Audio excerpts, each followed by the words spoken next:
Season ఆరంభంలోనే కనిష్ట ఉష్ణోగ్రతలు తగ్గిపోయి జనం వణికిపోతున్నారు. ఉమ్మడి ఆదిలాబాద్ జిల్లాలో కనిష్ట ఉష్ణోగ్రతలు 12 డిగ్రీలకు పడిపోయాయి. ఉదయాన్నే రోడ్లను మంచు కప్పేస్తుంది. విభిన్న భౌగోళిక పరిస్థితులతో జిల్లాలో ఉష్ణోగ్రతలపై ఎఫెక్ట్ పడుతుందన్నారు వెదర్ ఆఫీసర్స్. వృద్ధులు, చిన్నారులు, శ్వాసకోశ సమస్యలున్న వారు జాగ్రత్తగా ఉండాలని సూచిస్తున్నారు డాక్టర్స్.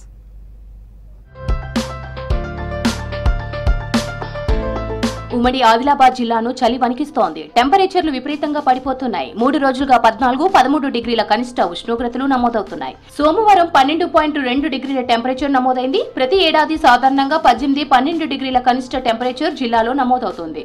గతేడాది మిగ్జామ్ తుఫాను ఎఫెక్ట్ తో 17 డిగ్రీల కనిష్టం, 25 డిగ్రీల గరిష్ట ఉష్ణోగ్రతలు నమోదయ్యాయి. ఈ ఏడాది 12 డిగ్రీలకు కనిష్ట ఉష్ణోగ్రతలు పడిపోయాయి.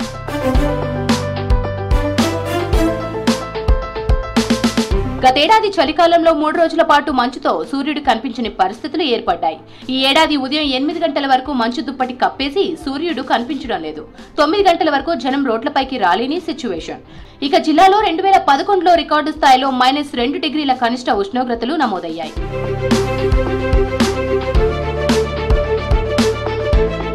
జిల్లాలో చలి పెరిగిందంటున్నారు స్థానికులు.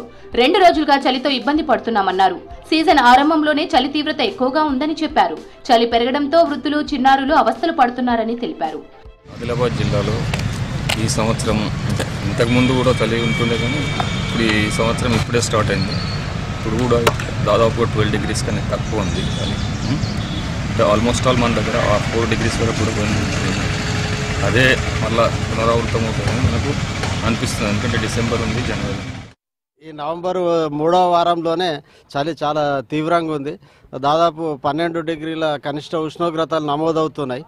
ఇది ఇట్లా కొనసాగితే ఇంకా డిసెంబర్, జనవరిలో చాలా తీవ్రంగా చలి ఉండేటువంటి అవకాశం ఉన్నది. ఉత్తర భారతం నుంచి వీస్తున్నటువంటి ఈ చలిగాలుల వలన ఆదిలాబాద్ జిల్లాలో గత 10 ఏళ్ల నుంచి చలి తీవ్రత చాలా ఎక్కువగా ఉంటున్నది. పట్టణంలోనే ఇట్లా ఉంటే ఏజెన్సీ ప్రాంతంలో, గిరిజన గూడాల్లో చలి తీవ్రత మరీ చాలా ఎక్కువగా ఉండేటువంటి అవకాశం ఉన్నది. చలి 12% ఉష్ణోగ్రత జనరల్గా 12% డిసెంబర్లో వస్తాయి. ఇంత ఒక నెల ముందే ఇంత చలి రావడం మరి చాలా మంది పిల్లలకు కానీ, బడికి పోయే పిల్లలకు కానీ, వృద్ధులకు కానీ, ముఖ్యంగా ఈ హాస్టల్లో ఉండే పిల్లలకు చాలా ఇబ్బందులు అవుతున్నాయి. పాపం ప్రభుత్వం మరి వారికి కూడా బెడ్షీట్లు కానీ ఇవన్నీ కల్పించాలా. ఈ ఆదిలాబాద్ ప్రాంతంలో ఎప్పుడు చలి ఉంటుంది, ఎండ ఎక్కువ ఉంటుంది, వర్షాలు ఎక్కువ ఉంటాయి. కొన్ని సందర్భంలో 3.6 చలి ఉన్న రోజులు కూడా మేము చూసాం. జిల్లా వ్యాప్తంగా తెల్లవారుజాము నుంచి ఉదయం 9 గంటల వరకు, సాయంత్రం 5 గంటల నుంచి 6 గంటల వరకు వాతావరణం మేఘావృతమై ఉంటుంది. జిల్లా అటవీ ప్రాంతంతో పాటు పట్టణాల్లో మంచు కురుస్తోంది. రోడ్లు కనిపించడం లేదు. ఆదిలాబాద్ జిల్లా సోన్ నుంచి అంతరాష్ట్ర సరిహద్దు డొల్లారా పెన్ గంగా నది వరకు నేషనల్ హైవేను 125 కిలోమీటర్ల మేర మంచు కప్పేస్తోంది. దీంతో వాహనదారులు ఇబ్బందులు పడుతున్నారు. రాకపోకలకు అంతరాయం ఏర్పడుతోంది.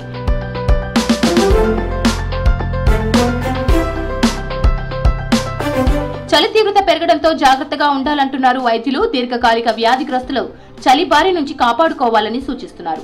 శ్వాసకోశ వ్యాధులతో బాధపడుతున్న వారు మరింత అప్రమత్తంగా ఉండాలన్నారు.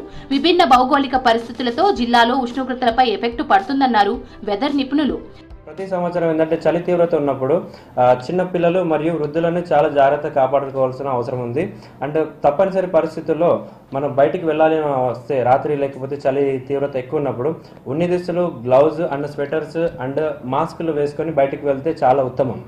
ప్రీవియస్ ఆస్తమా మరియు టీబీ పేషెంట్స్ లేకపోతే వృద్ధులు మరియు చిన్నపిల్లలకి సడన్ గా ఏదైనా దమ్ము లాంటివి, దగ్గు లాంటివి వస్తే వాళ్లకు దమ్ము సంబంధించిన మందులు మరియు ఆక్సిజన్ నెబులేషన్స్ పక్కన ఉంచుకుంటే చాలా ఉత్తమం. అత్యల్ప ఉష్ణోగ్రతలు ఉండడం వలన సందర్భంలో మనం ఏంటంటే వేడి వస్తువులని ప్లస్ వేడి వాటర్ని తీసుకోవడం ఉత్తమము. మనకు రాబో 4-5 రోజుల్లో ఈశాన్య దిశ నుండి గాలులు సుమారు 4 నుంచి 6 కిలోమీటర్ల వేగంతో, అలాగే గాలిలో తేమ ఉదయం పూట 59 నుంచి 66%, అలాగే మధ్యాహ్నం పూట 27 నుంచి 30% వరకు నమోదయ్యే అవకాశం ఉంది. సో మనకి వాతావరణంలో ఉష్ణోగ్రతలో తగ్గుదల అనేది గత 3-4 రోజుల నుంచి మనకు ఎక్కువ కనబడుతుంది. సో రాబోయే రోజుల్లో ఈ ఉష్ణోగ్రతలు మరింత తగ్గే అవకాశం ఉంది కాబట్టి ప్రజలందరూ తగిన జాగ్రత్తలు తీసుకోవాలి. తగ్గుతున్న ఉష్ణోగ్రతలతో ఉమ్మడి ఆదిలాబాద్ జిల్లాలో కాశ్మీర్ వాతావరణం దర్శనమిస్తోంది.